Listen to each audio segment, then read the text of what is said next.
On the streets of Kabul, his face is one of the most familiar sights. Ahmed Shah Massoud is everywhere.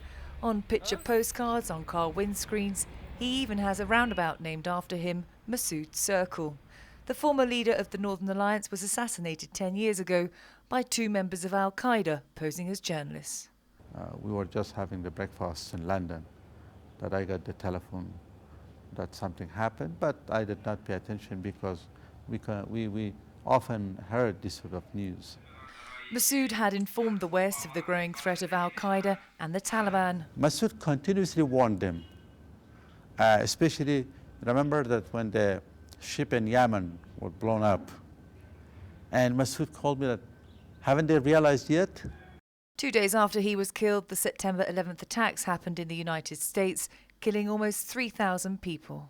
We thought that, well, he was so right. He was so right. And that time we thought that the US government was so naive not to know that that was happening. Something what Massoud warned that the things is coming from inside Afghanistan, from Taliban and from Pakistan. That's so naive not to hear. Thousands of people have died there, only not to listen to someone who was in the field. It was in the 1980s that Massoud's military skills were first realised when he commanded thousands of fighters who took on the Russians. On one occasion, his home in Panjshir came under attack. برادرای مسعود و خود مسعود در اینمی خانه تولد شده و مدت زندگی میکردن. بعد تحولاتی که به افغانستان آمد که رژیم کمونیستی به وجود آمد و تجاوز روسا، باز این ساحه کاملا تخریب شد، خراب شد، در اثر بمباردمان روسا کاملا دمیج شده، از بین رفت. اما بعد باز مسعود بعد از تحولاتی که آمد و آرامیتر آمد پنشید، خانه را پس دوباره به شکل عمود ساده و سیمپلش ساختن که در همیشه خانوادگی زندگی میکرد.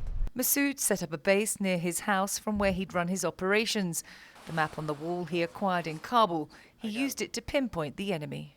نقشه در حقیقت روسی هستند، یعنی به زبان روسی هست و نقشه خود روسی هم است، اما میتونست که او از نقشه بفهمه که در کجا هست.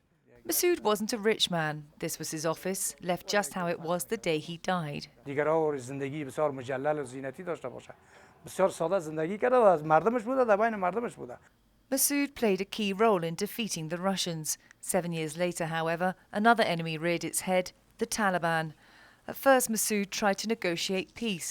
He with two bodyguards, he went there himself, inside the Taliban, inside the leadership council, and said, I'm Massoud. And you said, you want peace in Afghanistan, let's talk peace. He stayed there for a few hours to discuss. But when he came back, he asked him that, well, what happened? What was the response of Taliban? He said that, I don't think if these people want peace. They are totally in a different world.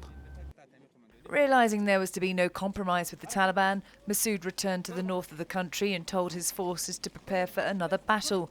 His organisation, the Northern Alliance, united all ethnic groups. امروز همه تشیع در اینجا است. ازبک‌ها در اینجا است. اقوام دیگه در اینجا نماینده داره.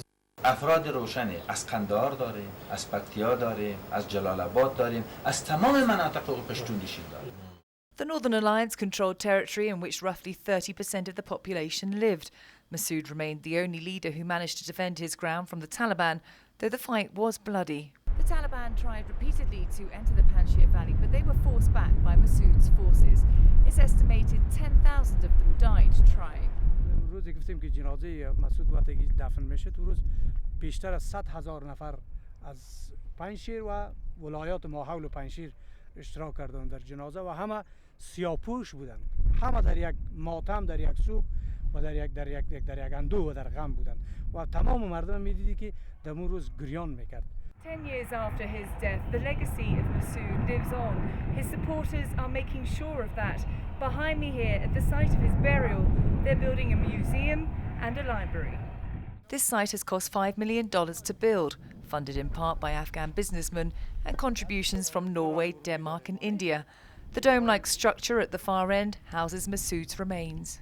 یک لابی است که ورودی به اینجا است. یک زینه داریم به این طرف، زینه برگشت به این طرف است. یک لابی است که شاید بعد کوچه ها چیزی مانده شد، یک کسایی که میان به زیارت اینجا میخوان بشینن مانعی نیست و سیستم گپای. Massoud was 48 years old when he died. He left behind a wife, 5 daughters and a son called Ahmed.